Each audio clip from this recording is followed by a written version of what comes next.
जी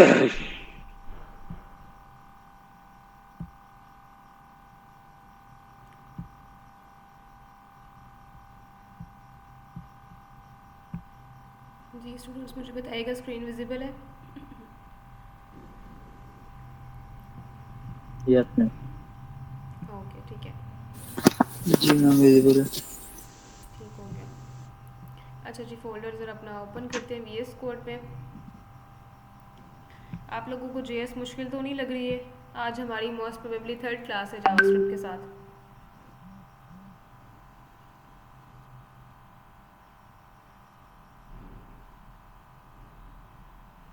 no ma'am, practice करते जा रहे हैं तो फिर अपना मुश्किल नहीं लग रही। वैसे अच्छी इंटरेस्टिंग है माशाल्लाह। ओके ठीक, ओके सही हुसनैन, ठीक है। अच्छा जी, बाकी स्टूडेंट जो असद अली, वकास अहमद, जाहिद अली, तूबा,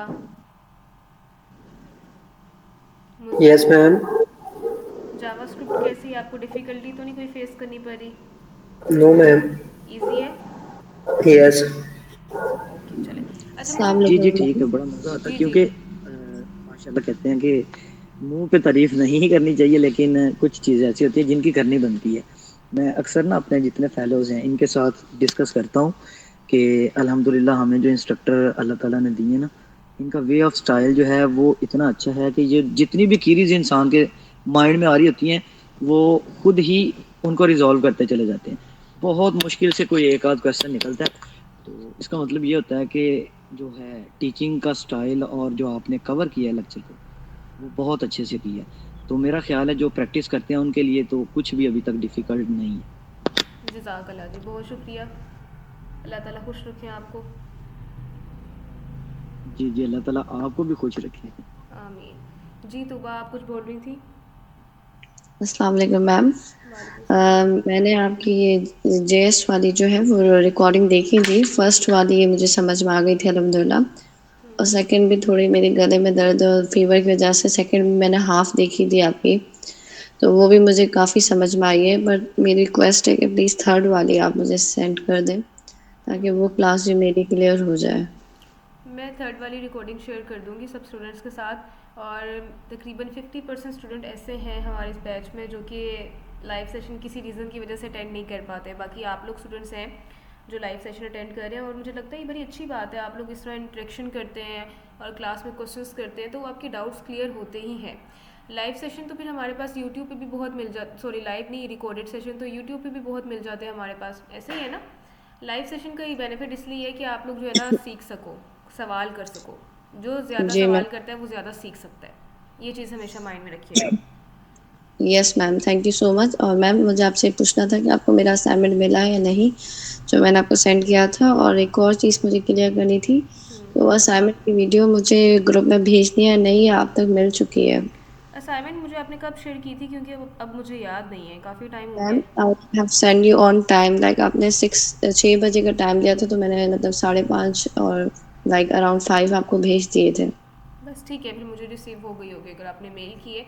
अच्छा, आप में से यस, ना एक स्टूडेंट, आज की क्लास के स्टूडेंट के नेम जो है प्रेजेंट है ना, वो राइट डाउन करके डिस्कशन ग्रुप में शेयर कर दे। If you want ma'am I can write. Yes you can, no problem. Thank you ma'am. नाम सबकी राइट करें और डिस्कशन ग्रुप में शेयर करें कि प्रेजेंट, आज की डेट भी मेंशन कीजिएगा। मैं फिर उसको देख ओके के मैम। अटेंडेंस लगा लूँगी। चलें जी, हम स्टार्ट करते हैं अपना लेक्चर। और लास्ट क्लास में हमने कुछ वर्किंग की थी डेटा टाइप्स पे। डेटा टाइप्स क्या होती हैं, बताना कि किस किस्म का डाटा हमारे पास होता है। उसमें हमने डिस्कशन की थी, हमारे पास दो किस्म की डेटा टाइप्स आती हैं, जिसमें प्रिमिटिव डेटा टाइप्स आती हैं और नॉन प्रिमिटिव डेटा टाइप्स होती हैं। अब प्रिमिटिव डेटा टाइप्स ऐसी डेटा टाइप्स हैं, पहली बात हमने ये डिस्कशन की थी डेटा टाइप्स होती क्या हैं। हमने ये बताना कि डेटा किस किस्म का है, नंबर की फॉर्म में है, लेटर की फॉर्म में है, या कैरेक्टर्स की फॉर्म में, जो भी चीज़ बताना, डेटा के बारे में मालूमात देना। इसके लिए हम डेटा टाइप्स को यूज़ करते हैं। और हमने बाकी एग्जांपल्स भी रिलेट करके देखी थी दूसरी लैंग्वेजेस के साथ। ये सारा काम क्या था? अब हमने कहा था कि जो नॉन प्रिमिटिव डेटा टाइप्स हैं, जो कि म्यूटेबल हैं, जिनमें हम चेंजिंग कर सकते हैं, वो हमारे पास एरेज एंड ऑब्जेक्ट हैं। अब ये जो प्रिमिटिव डेटा टाइप्स इम्यूटेबल इसलिए हैं क्योंकि हम डेटा टाइप्स में अपनी मर्ज़ी से चेंजिंग नहीं कर सकते, हम डेटा टाइप्स की वैल्यूज़ में चेंजिंग करें। अब अगर आप यहाँ पे जाओ और सर्च करो इसको थोड़ा सा, तो आपको मज़ीद डिस्क्रिप्शन ईजी हो जाएगी कि why non primitive data types are non primitive data types are mutable in JavaScript. अगर आप इस चीज़ को ज़रा सर्च करें तो ये आपको प्रॉपर एक डिस्क्रिप्शन बताएगा कि इम्यूटेबिलिटी का और इम्यूटेबिलिटी का क्या मतलब होता है। और ये आपका जो एक फ्री कोड कैम्प का डॉक्यूमेंटेशन है, एक प्लेटफॉर्म है, इसको अगर आप लोग रीड करेंगे तो प्रॉपर आपकी जो डिस्क्रिप्शन है वो कंप्लीट हो जाएगी। और ये सारी हमने की हुई बिग इन जो है, ये नंबर में जब इंटीजर्स वैल्यू ज़्यादा होती है तो उसके लिए वैसे मोस्टली यही वाली डेटा टाइप्स हमारी यूज़ की जाती है। कुछ यहाँ पे बताया गया इस तरह का प्रोसीजर कि आपके पास क्या किस तरह वर्किंग कर रहा है। और आपको डॉक्यूमेंटेशन में देखिए यहाँ पे प्रॉपर किस तरह की चीज़ भी बताई गई है, ठीक है। अच्छा, ज़्यादा डिटेल में जो चीज़ें आपको समझ नहीं आ रही है, स्टैक क्या होता है, हीप क्या होता है, इनकी डिटेल्स में जाने की ज़रूरत नहीं है। आप लोग चैट जीपीटी के पास भी जा सकते हैं और उससे पूछ सकते हैं कि प्रिमिटिव और नॉन प्रिमिटिव का ईजी बिगनर सा डिफरेंस हमें बता दीजिए, ठीक है। अब आप लोगों ने एज अ डेवलपर जो है ना सब टूल्स को यूज़ करना सीखना है। चैट जीपीटी को इस लेवल तक यूज़ करना है कि आप लोग उसकी एडिक्ट ना हो जाएं, लेकिन आपको उसको यूज़ करना आए अच्छे से।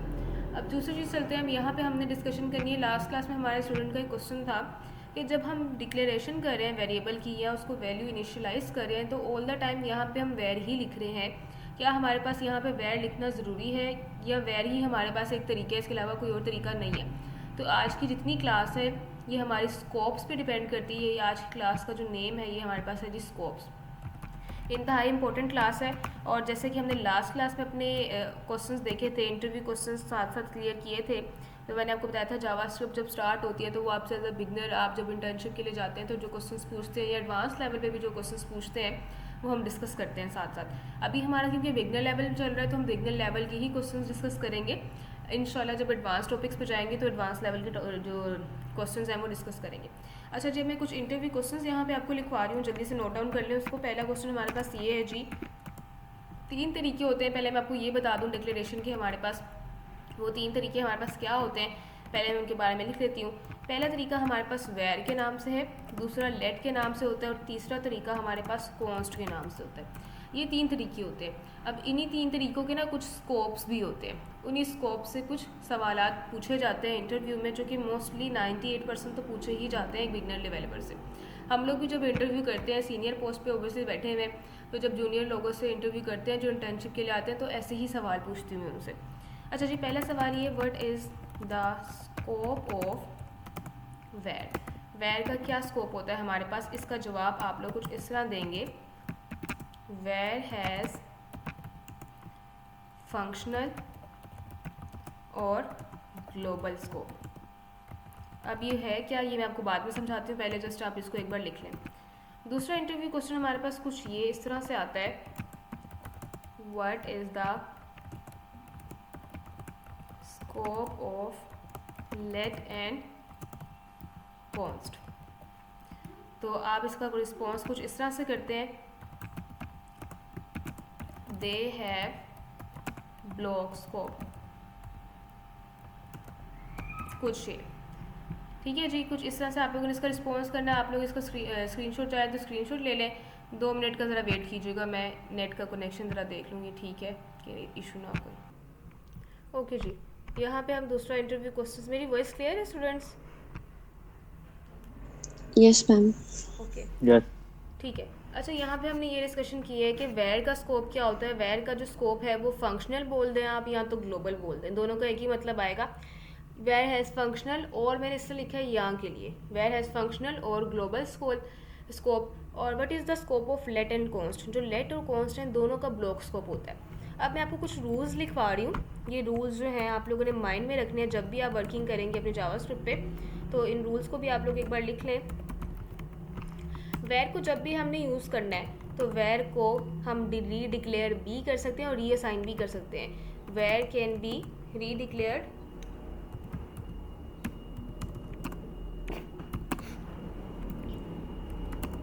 और reassign.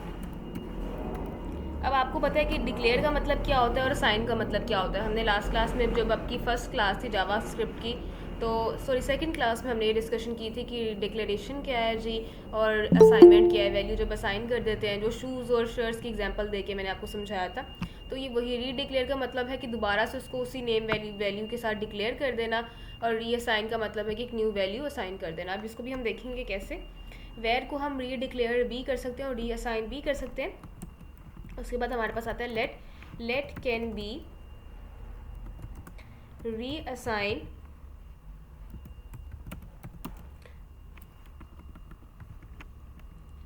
but cannot be redeclared, कुछ ये। उसके बाद जी थर्ड वे हमारे पास है कॉन्स्ट का। कॉन्स्ट कैन नॉट बी रीअसाइंड और रीडिक्लेयर,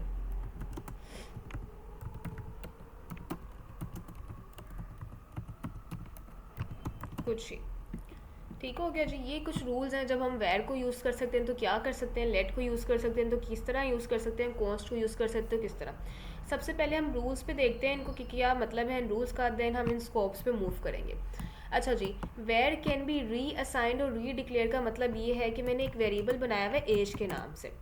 इस टाइम पे ये मैंने एक वेरिएबल डिक्लेयर किया है। ऐसे ही है ना, जब हम एक बॉक्स लेते थे उसके ऊपर शूज़ लिख रहे थे तो उसका मतलब था हम एक वेरिएबल डिक्लेयर कर रहे हैं, एक बॉक्स को डिक्लेयर कर रहे हैं। जी यहाँ पे अभी हमने वेयर को इनिशियल टाइम पे डिक्लेयर किया है। उसके बाद मैं कुछ ये काम करूँ, इसमें एज में स्टोर करवा दूँ 67।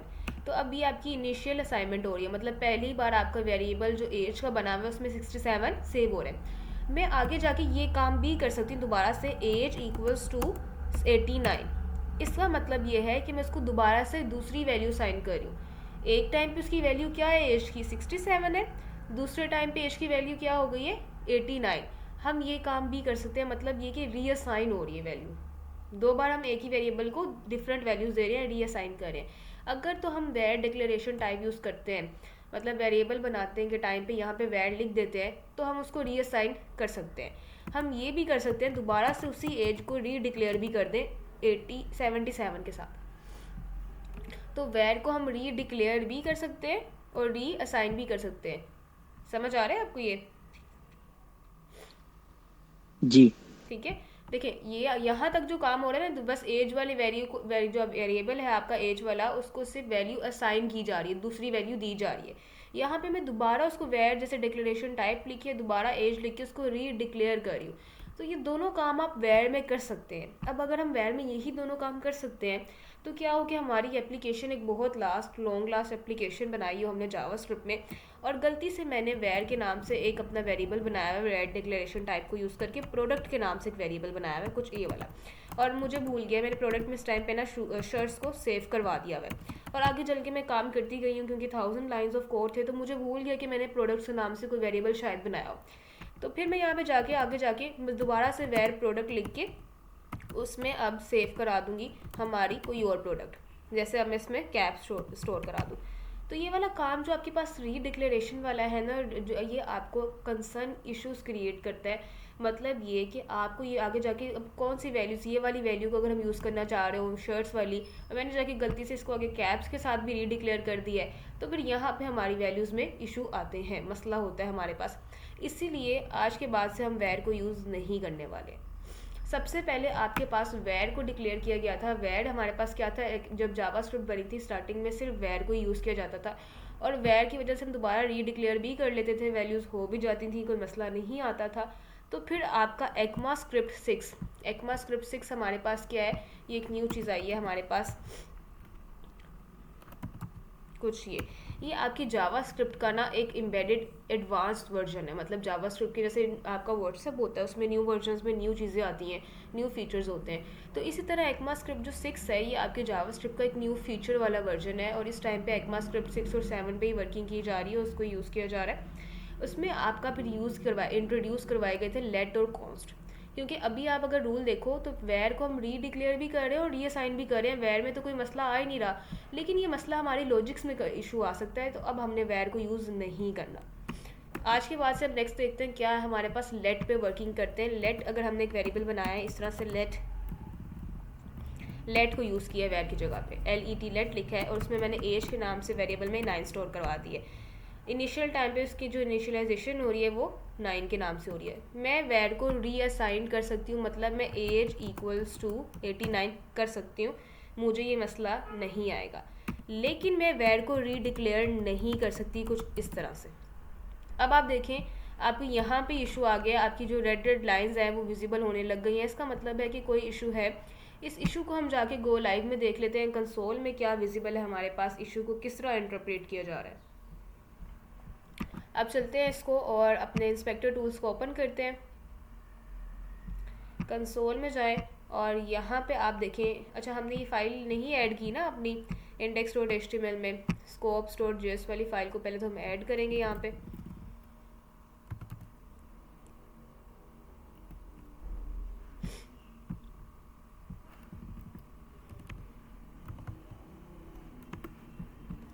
चलो जी, ये हमने फाइल अपनी ऐड कर दी इसमें और ये डबल कोट्स को क्लोज कर दिया। अब जी हमारी फाइल ऐड हो गई है, तो देखते हैं console.log में हमारे पास क्या विजिबल है। चलो console.log में देखें, ये हमारे पास एक एरर आ गया है, आपके पास uncaught syntax error, identifier age has already been declare. वो कह रहा है कि एज को जो आपने वेरिएबल बनाया हुआ है ना यहाँ पे, ये ऑलरेडी आपने ऊपर बना लिया हुआ है, तो अब इसको दोबारा सेम नेम के साथ यूज़ नहीं कर सकते। ठीक है, समझ आया? तो यहाँ पे हम लेट को यूज़ इसलिए करेंगे, अब आगे आने वाले टाइम पे या तो लेट को यूज़ करेंगे या कॉन्स्ट को। अब ये लेट और कॉन्स्ट कहाँ पे यूज़ करना है इसको भी देख लेंगे, लेकिन हमने ये देखा है कि हम लेट को रीअसाइन कर रहे थे, उस टाइम पे हमारे पास कोई भी एरर नहीं आ रहा था।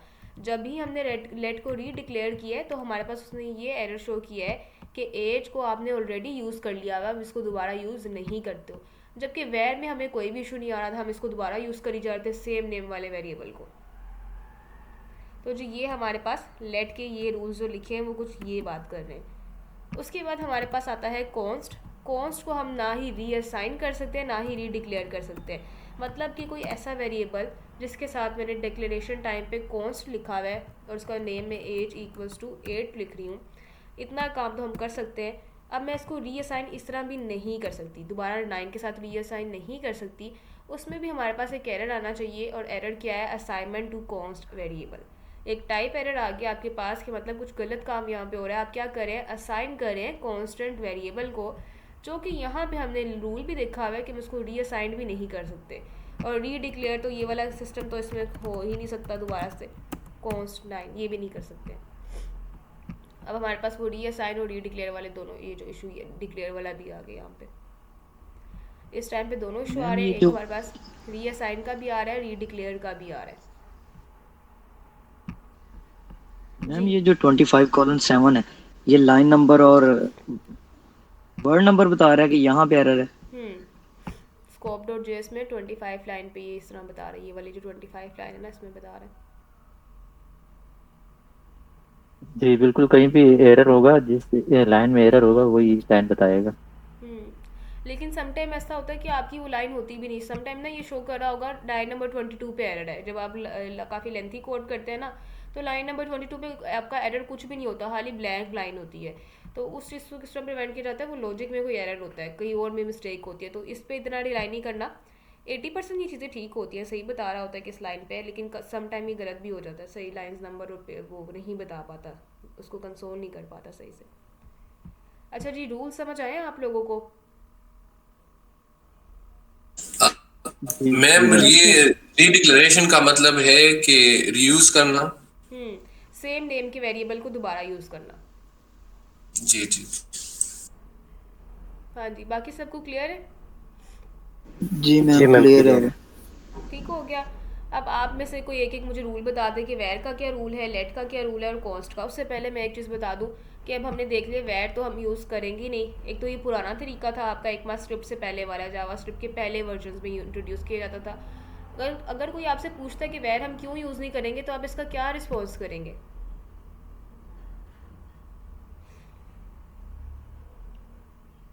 मैम एक ही चीज को अगर बार बार यूज करेंगे, जैसे इनिशियलाइज भी और डिक्लेयर भी, तो वो आगे जाके हमारे लिए परेशानी का सबब बनेगा कोड के अंदर, कि कौन सा हमने उसको अब कौन सी वैल्यू साइन की है और वो कौन सी वैल्यू पिक करे वैर में से। तो इसलिए भी बिल्कुल ठीक है जी, बहुत ठीक बताया आपने। इसलिए हम वैर को तो यूज़ करने वाले नहीं है, क्योंकि वो आसानी से रीडिक्लेयर भी हो रहा है। रीअसाइन तो चलो है, उसमें कोई मसला नहीं, लेकिन रीडिक्लेयर भी आसानी से हो जाता है। तो अगर हमने सेम नेम के वेरिएबल बनाए हैं तो वो तो फिर चेंज ही होती रहेगी वैल्यू, अगर हम गलती से भी अगर कर रहे हैं काम। अच्छा जी, लेट का क्या रोल है, लेट को हम क्यों यूज़ कर सकते हैं, क्या समझ आती है आप लोगों को?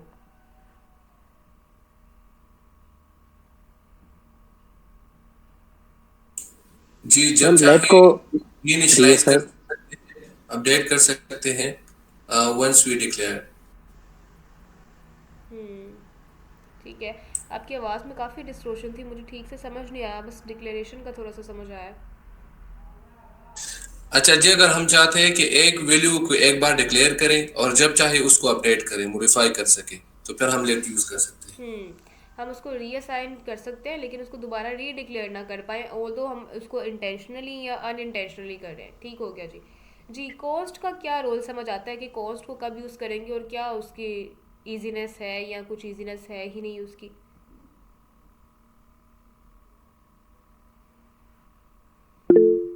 नहीं, असद आपने बता दिया, अब कोई और बताएगा। असद और वकास के अलावा कोई बताए।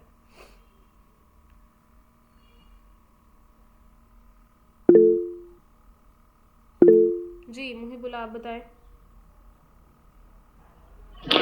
मैम कॉस्ट हम ऐसी वैल्यू के लिए इस्तेमाल करेंगे कि हम उसको बार बार चेंज ना करें, वो फिक्स रहे। जैसा कि 5 वैल्यू है, या हम कोई भी वैल्यू इस तरह चाहते हैं कि हम उसको दोबारा न डिक्लेयर करें और ना चेंज करें, वो फिक्स रहे।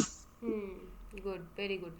ऐसे ही बिल्कुल कुछ ऐसी वैल्यूज़ जिसको आप चाह रहे हैं कि थ्रू आउट द वेबसाइट आपकी वो वैल्यू जो है आपके वेब कोड में फिक्स रहे, तो उसके लिए हम कॉन्स्ट यूज़ करेंगे। कॉन्स्टेंट का मतलब होता है फिक्स हो जाना किसी चीज़ को।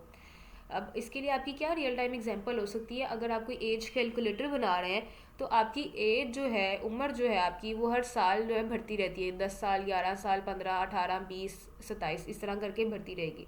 लेकिन आप जिस साल में पैदा हुए हैं, जो ईयर है आपकी बर्थ ईयर जो है, वो कभी भी चेंज नहीं होता, वो फिक्स्ड ही रहेगा। ऑल्दो आप 1995 में, 2005 में, किसी ईयर में भी पैदा हुए हैं, वो ऑलवेज फिक्स रहने वाला है। तो ऐसी चीज़ें जिसको आप चाह रहे हैं कि वो फिक्स्ड रहे और आप इन एनी केस उसको चाहे इंटेंशनली गलती से या बगैर गलती के भी चेंज करना चाहें तो वो चेंज ना हो, क्योंकि हमें पता है कि अगर हम वो एज का ईयर चेंज कर देंगे तो हमारी प्रॉपर कैलकुलेशन डिस्टर्ब हो जाएंगी। तो हम उसको फिक्स रखना चाह रहे हैं। तो ऐसी चीज़ें जिनको आप अपनी पूरी एप्लीकेशन में फिक्स रखना चाह रहे हैं उनके लिए हम कॉन्स्ट को यूज़ करते हैं। तो जी यही इंटरव्यू क्वेश्चन पूछे जाते हैं आपसे कि जी क्यों, कहाँ पे यूज़ किया जाएगा और आपके स्कोप्स क्या हैं इनके। अब ज़रा स्कोप्स पे चलते हैं। मैंने यहाँ पे कहा वेर का स्कोप क्या है जी। वेर हैज़ फंक्शनल और ग्लोबल स्कोप। मतलब कहने का कुछ ये कि मैंने एक वेरिएबल बनाया हो वेर के नाम से, कुछ इस तरह से, var name equals to Rahman. Rahman एक नेम हमने स्टोर करवाया है इसमें, और यहाँ पे ना कोई मैंने ब्लॉक लगा दिया। इस ब्लॉक का मतलब ये है कि हमारे पास ना लॉजिक कुछ इस तरह से है। ये वाली जो चीज़ है ना, ये एक लैदा चीज़ है और ब्लॉक के अंदर हम एंटर हो गया तो ये एक सेपरेट चीज़ है। इस तरह समझें कि एक प्रॉपर हॉल है आपके पास, और हॉल में एक ये आपके पास एक एक्स्ट्रा स्पेस है और एक ही कमरा आपके पास है। तो अब ये वाला जो फर्नीचर समझ लें, ये बाहर वाला फर्नीचर है हॉल का, और ये कमरे वाला फर्नीचर है आपके पास। अगर आप इसमें कुछ भी लिखो, फॉर एग्जांपल अगर इसमें लिख देती हूँ कंसोल डॉट लॉग, किसको हम प्रिंट करवा दें, अगर नेम को हम प्रिंट करवा दें कुछ इस तरह से, नेम। अब नेम ना बाय डिफ़ॉल्ट जावास्क्रिप्ट ने काफ़ी जगह पे यूज़ किया हुआ है, इसीलिए जब आप नेम लिखते हो तो उसके ऊपर एक क्रॉस सा आ जाता है। वो समझता है कि वो जो नेम वाला एक वेरिएबल है जो क्लासेस में कहीं यूज़ हो रहा होता है पहले, वो शायद आप कर रहे हो, तो इसलिए नेम्स लिख दो यहाँ पे ताकि आपको क्रॉस ना आए। वैसे क्रॉस अंडरलाइन का हमें कोई इशू है नहीं, आउटपुट वो ऐसे शो करता है। अच्छा जी, अब यहाँ पे चल के देखते हैं हम कंसोल डॉट लॉग तो हमने किया है, तो क्या हमारे पास कुछ इशू आ रहा है और नहीं आ रहा। आपके पास जो नेम है अब रहमान जो लिखा हुआ था वो विजिबल हो गया, आपने उसको प्रिंट करवाया तो वो प्रिंट हो गया। मतलब ये कि वेर की आपने कोई भी चीज़ बनाई हुई ना, कहीं पे भी किसी रूम में भी यूज़ कर लो, किसी ब्लॉक में यूज़ कर लो, आप उसको ईजिली यूज़ कर सकते हो। इसका एक ग्लोबल स्कोप है। ग्लोबल मतलब आप वर्ल्ड वाइड पूरी दुनिया में कहीं पे भी उसको यूज़ कर सकते हो, यूनिवर्सली यूज़ कर सकते हो। तो वेर के नाम से अगर आपने कोई भी एक वेरिएबल बनाया होगा ना, उसको पूरी एप्लीकेशन में कहीं पे भी यूज़ कर सकते हैं, चाहे हमको इस तरह का ब्लॉक बना लें और उस ब्लॉक में यूज़ कर लें। अगर यही सेम काम हमने लेट के साथ किया हुआ है तो देखते हैं फिर हमारे पास क्या इशू आता है कोई, कि नहीं आता। अब ज़रा चलते हैं यहाँ पे और आप देखो कि इसको एक बार रिलोड करो कि आपके पास कोई इशू आ रहा है कि नहीं आ रहा। आपको लेट जो है वो भी कोई इशू प्रोवाइड नहीं कर रहा, आपके पास कोई इशू नहीं आ रहा। मतलब लेट वाला जो वेरिएबल आपने नेम्स के नाम से बनाया वो भी यहाँ पे शो हो रहा है। फिर हम कॉन्स्ट के साथ चेक करते हैं कि कॉन्स्ट के साथ कोई इशू आता है हमें कि नहीं आता। अच्छा जी, कॉन्स्ट के साथ जाएं, इसको एक बार लोड करें तो हमें कॉन्स्ट के साथ भी कोई इशू नहीं आ रहा। ठीक है, मतलब कि एक वेरिएबल जो आपने कमरे से बाहर बनाया हुआ है उसको आप इस कमरे में एक ब्लॉक में यूज़ कर पा रहे हो। लेकिन मैं यही सेम काम ज़रा उल्टा करने लगी हूँ, कंट्रोल एक्स, और यहाँ पे इसको चेंज करने लगे हैं कंट्रोल वी के साथ, और यहाँ पे कंट्रोल एक्स कर दो, इसको ए काम कर दो। अब ये काम आपने किया हुआ है कि एक वेरिएबल आपने ये कॉस्ट नेम्स वाला जो एक वेरिएबल है एक ब्लॉक के अंदर बनाया हुआ है, एक कमरे के अंदर पड़ा हुआ है। जो फर्नीचर पहले बाहर था ना, आप उसको हर कमरे में यूज़ कर पा रहे थे, लेकिन अगर वो फर्नीचर कमरे के अंदर है तो अब क्या देखते हैं, हम उसको बाहर यूज़ कर पाते हैं? हम उसको बाहर यूज़ नहीं कर सकते हैं। ऑल्दो हम कंसोल और लॉग तो लिख रहे हैं, मतलब कि कोई चीज़ प्रिंट होनी चाहिए, पर ये अब इसका स्कोप जो हो गया ब्लॉक बेस हो गया, मतलब कि हमने एक ब्लॉक बना लिए, कर्ली पैरेंथेसिस को यूज़ करके हमने एक ब्लॉक बना लिया। इस ब्लॉक का मतलब ये हो गया कि ये बस यहीं पे यूज़ हो सकता है। अगर यहाँ पे अब मैं कंसोल डॉट लॉग लिखूंगी ना इसी रूम के अंदर, इस ब्लॉक के अंदर, इसको अब प्रिंट करूँ, तो हमारे पास जो नेम्स में रहमान लिखा हुआ है ना वो विजिबल होगा ऊपर यहाँ पे। जो हमने इस कमरे ब्लॉक के बाहर लिखा हुआ है उस कंसोल को ये नहीं समझ रहा, उसको पता ही नहीं है। मतलब ये कि इसका जो ये कॉस्ट वाला वेरिएबल है ना, इसका लिमिटेड एडिशन सिर्फ यहीं तक है, इससे बाहर में पूरी एप्लीकेशन में इसको यूज़ नहीं कर सकती। सेम हमारे पास लेट के साथ भी होता है, लेट का भी ब्लॉक स्कोप ही होता है कि आपने जिस ब्लॉक में लेट को बनाया हुआ वो उसी ब्लॉक में यूज़ किया जाएगा। लेकिन यही काम अगर मैं वैर के साथ कर दूंगी ना, लाइक यहाँ पे अगर मैं वैर लिख दूंगी तो आपके पास वो कुछ इशू नहीं करेगा, वो नेम को रिप्रेजेंट करेगा। कुछ ये देख रहे हैं, आपके पास जो नेम है रहमान वो इजीली प्रिंट हो रहा है। क्यों? क्योंकि वैर का हमारे पास एक ग्लोबल स्कोप है। आपने ऑल्दो किसी रूम के अंदर बनाया हो बाहर बनाया हो, वैर नामी वेरिएबल को आप इजीली असेस कर सकते हो। लेकिन जो लेट और कॉन्स्ट है ना, वो आपने जिस ब्लॉक में जिस रूम के लिए बनाया है वो सिर्फ उसी रूम के लिए यूज़ किए जा सकते हैं, बाहर में आप उसको यूज़ नहीं कर पाओगे। समझ आया जी आपको सबको? ये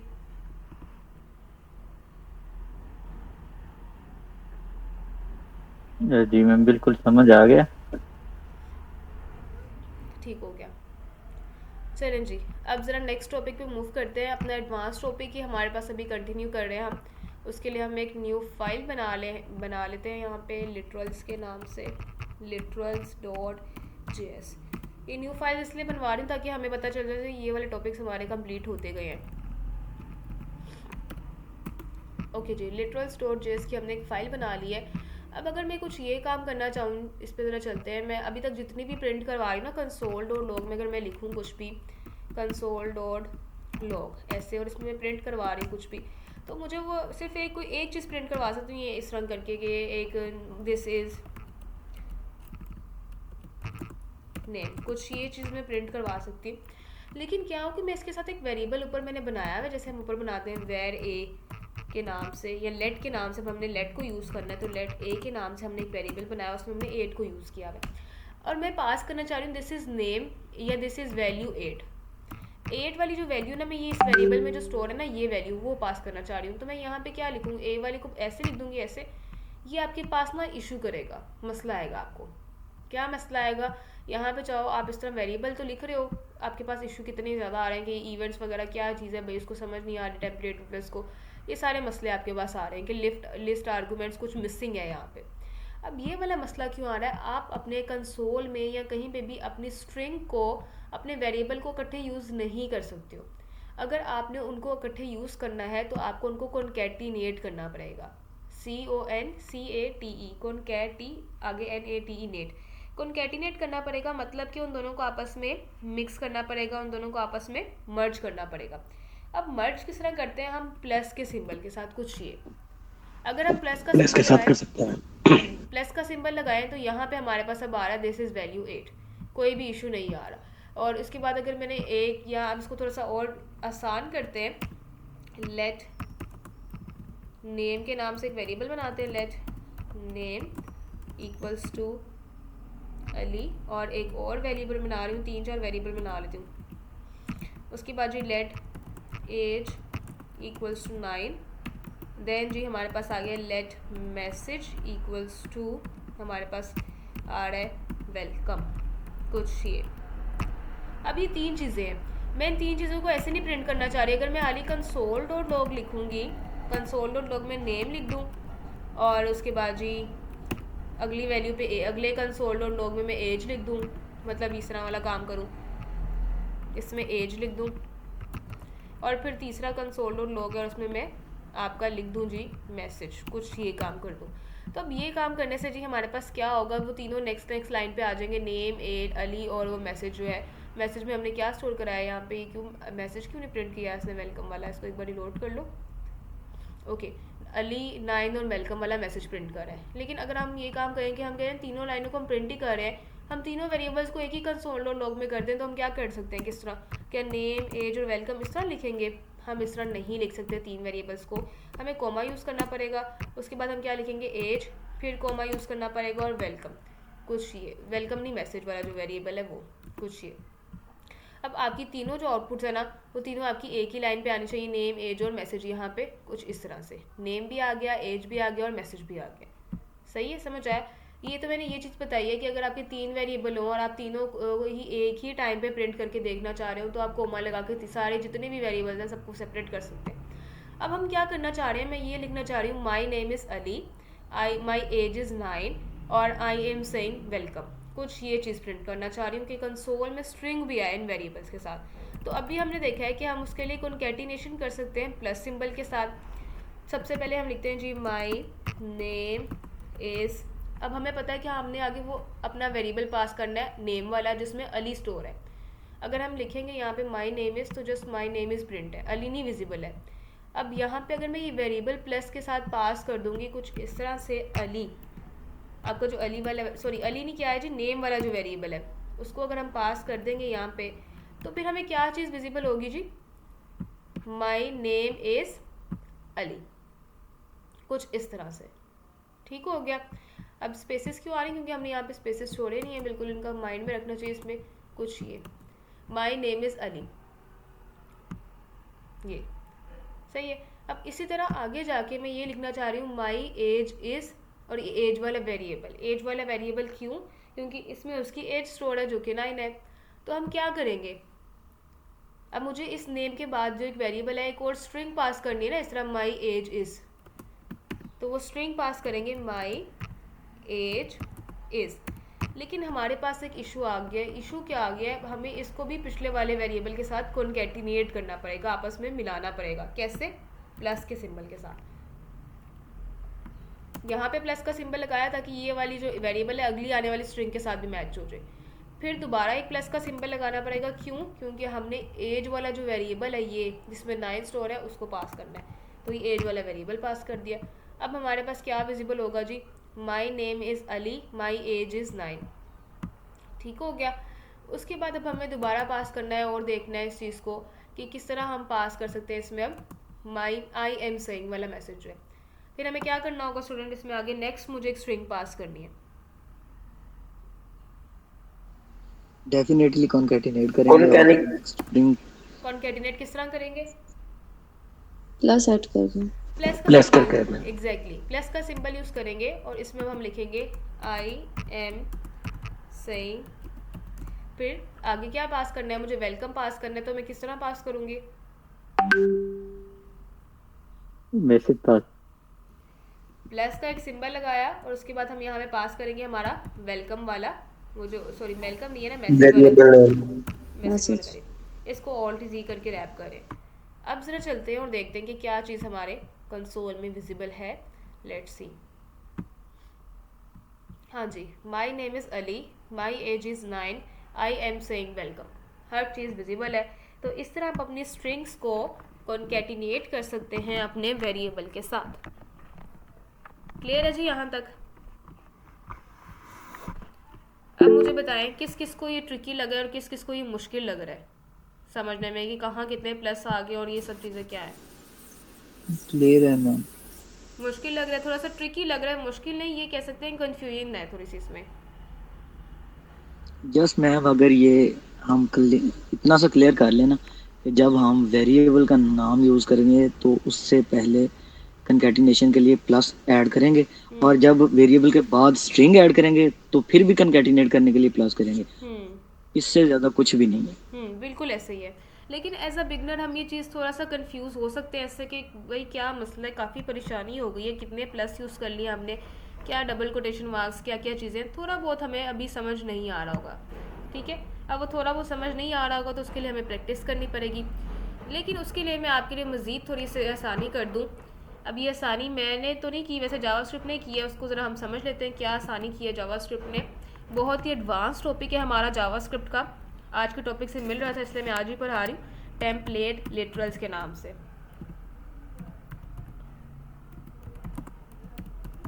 अब ये टेम्पलेट लिटरल्स हमारे पास क्या होते हैं, ये ECMA स्क्रिप्ट 6 के नाम से ना आपके बहुत ही कोई इंपॉर्टेंट टॉपिक है। किस तरह जी, अगर हम कंसोल डॉट लॉग में यही काम जो प्लस की हेल्प से कर रहे हैं ना, हम जस्ट यहाँ पे अपने बैक टिक्स को यूज़ करें। यहाँ पे किसी ने कोटेशन मार्क्स नहीं यूज़ करने हैं, ये सिंगल कोटेशन मार्क नहीं है, बैक टिक्स हैं जो आपकी 1 की की से पहले बने होते हैं। कुछ ये वाला सिंबल है ये बैक टिक्स का, ठीक है। अगर कोटेशन मार्क करूँ तो वो ये वाला सिंबल होता है।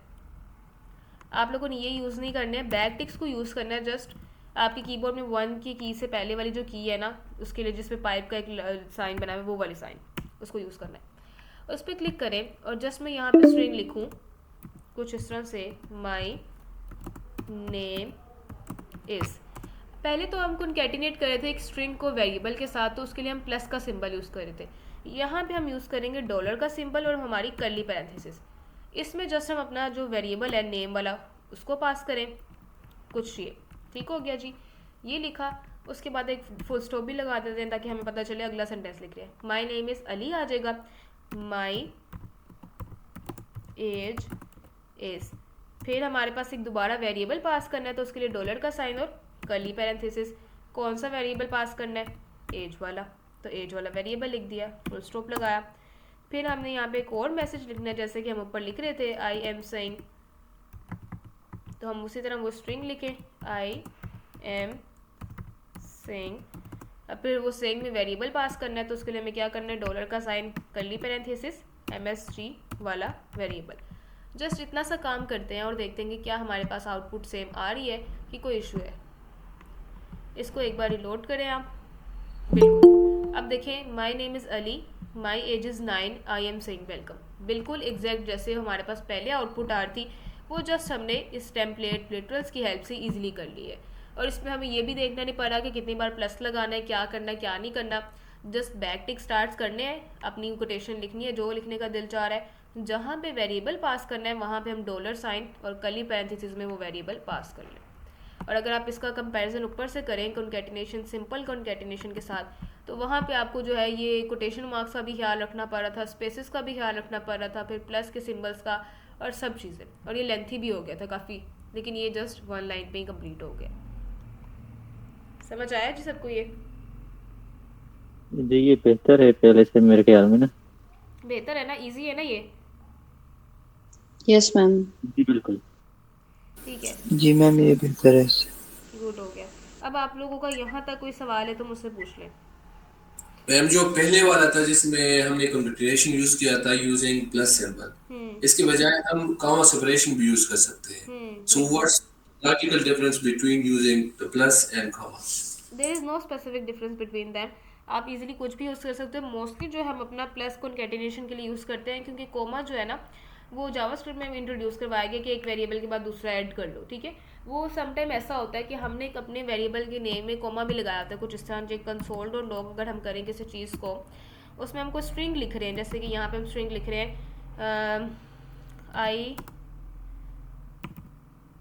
आई लाइक एप्पल्स कुछ ये, उसके बाद कोमा लगा के फिर मैं लिखना चाह रही हूँ जी ऑरेंजेस कुछ ये, और फिर वो वाला वेरिएबल पास करूँ जो कि यहाँ पे कोमा लगा के हम कर रहे हो इस तरह से, ठीक है। एक दो स्ट्रिंग्स तक तो ये ठीक रहेगा, लेकिन आगे जाके ये हमें फिर इशू क्रिएट करेगा कि भाई किसके साथ क्या चीज़ यूज़ करी जा रही है, कहाँ पे कोमा यूज़ करना है। मल्टीपल कोमास भी अगर हम यूज़ करेंगे तो फिर वो इशू क्रिएट करता है। फिर दूसरी चीज़ ये कि आपकी जो दूसरी लैंग्वेजेस हैं जिसमें C++ और ये सब चीज़ें हैं, उनमें भी कॉन्कैटिनेशन के लिए मोस्टली प्लस को ही यूज़ किया जाता है, इसलिए यहाँ पे जावास्क्रिप्ट में भी प्लस को यूज़ किया जाता है। पर जावास्क्रिप्ट ने इसको और ईजी कर दिया, ये प्लस और कोमा का रोल ही ख़त्म किया है। उसने क्या किया है, उसने टेम्पलेट ट्रिटर्स को इंट्रोड्यूस करवाया है, जिसमें जस्ट डॉलर में कर्ली पैरेंथेसिस में अपने वेरिएबल का नेम पास करो, स्टार्टिंग में और एंडिंग में बैक टिक्स यूज़ कर लो। आपको कहीं ज़रूरत नहीं कोमा प्लस यूज़ करने की। जी ठीक है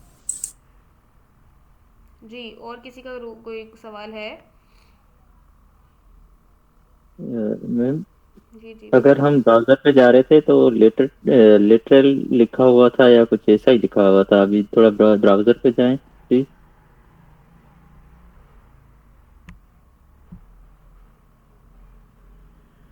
तो ये थोड़ा समझा दें ये क्या है। अभी जैसे वो माय नेम इज अली लिखा हुआ है उसके बिल्कुल सामने जो लाइन है हमारी, तो उसके बारे में। ये आपकी फाइल्स का नेम है ना, लिटरल्स। हमने अपनी फाइल का नेम रखा है ना यहाँ पे, लिटरल्स ये, ठीक है ठीक है। ठीक है।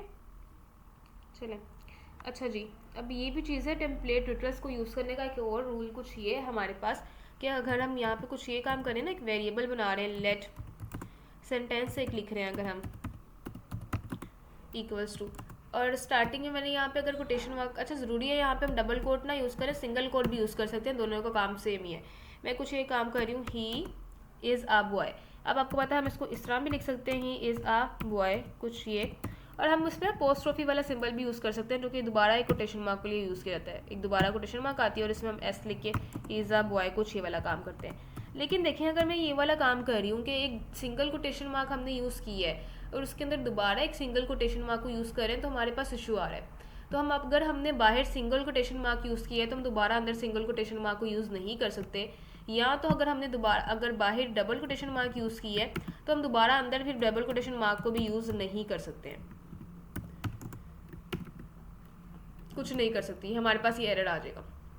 मतलब मेन डबल कोटेशन मार्क ये है ना, बाहर वाली और एक ये है, तो इसके अंदर मैं एक दोबारा अगर कोई चीज़ कोटेशन में लिखना चाह रही हूँ, जैसे मैं चाह रही हूँ कि वो चीज़ हमारे पास ना यहाँ पे जब हम प्रिंट करवा रहे हो तो वो डबल कोटेशन में लिखी है इस तरह, तो आप ये काम नहीं कर सकते। आप किस तरह कर सकते हो कि आप अगर बाहर डबल कोटेशन मार्क यूज़ कर रहे हो तो अंदर सिंगल कोटेशन मार्क यूज़ कर लो, या अगर बाहर सिंगल कोटेशन मार्क यूज़ कर रहे हो तो अंदर डबल कोटेशन मार्क यूज़ कर लो। ठीक है, इसका एक तरीका तो ये था, लेकिन दूसरा तरीका फिर इसका ये टेम्पलेट ट्यूटर्स ही है, जैसे कि हमने ऊपर यहाँ पे देखे हैं कुछ ये हमें इशू नहीं देते कि आप कुछ काम करो।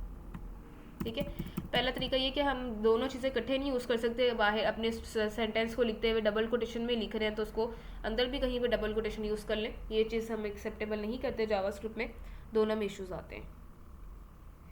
चलिए जी, नेक्स्ट टॉपिक स्टार्ट करें अपना कि काफ़ी है आज के लिए? नहीं मैम, काफ़ी है आज के लिए। नेक्स्ट टॉपिक है कौन सा मैम? नेक्स्ट टॉपिक अगर आप लोग कहते हैं तो फिर मैं अभी स्टार्ट करवा देती हूँ, फिर बताऊँगी नेक्स्ट टॉपिक क्या है। चलो नेक्स्ट फिर के लिए रख लें, आज के लिए इतनी